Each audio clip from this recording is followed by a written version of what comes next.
I first want to thank members of the Standing Committee and your delegations for your active participation in this winter meeting. As I noted in my report, we have resumed this year a real dialogue with the executive branch of the organization, which we were unable to have in previous years. I think that the chair in office's presence throughout the day yesterday, and including at the reception at the Austrian Parliament, perfectly illustrates this. I hope that our colleagues from Malta can again share with him our sincere appreciation for the minister's time. The OSCE is in a very difficult position at the moment, and it needs all the political support that it can get. I hope that we can use the results of our debates here in Vienna to advocate for the OSCE in our home countries and continue to push for solutions. The open debate this morning was very useful in that respect. As noted in my written report, last month I invited members of the Bureau to offer some guidance on our Assembly's priorities and assess the future trajectory of the OSCE-PA. We will use some of the ideas generated this morning when we meet again in this informal format before the next official meeting of the Bureau in Copenhagen in April.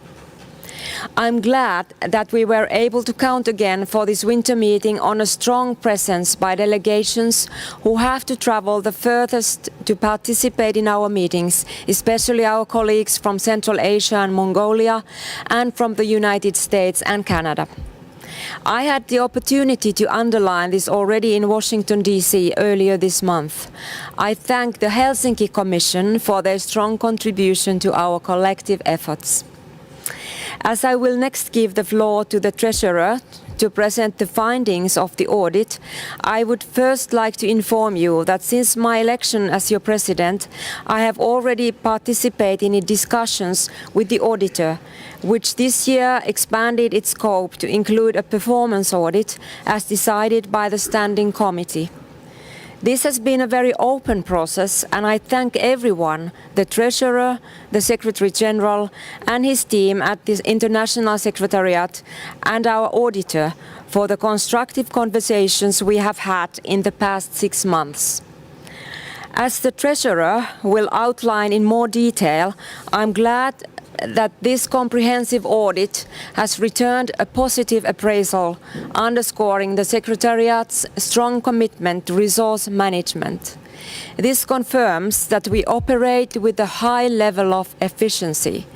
I thank the Secretary-General and his team for their efforts in these challenging circumstances.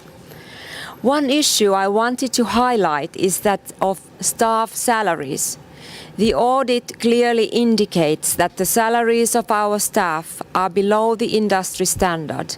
We heard yesterday that this is also an issue on the governmental side of the OSCE, and it has had a clear impact on the recruitment and retention of qualified staff able to carry out our mission.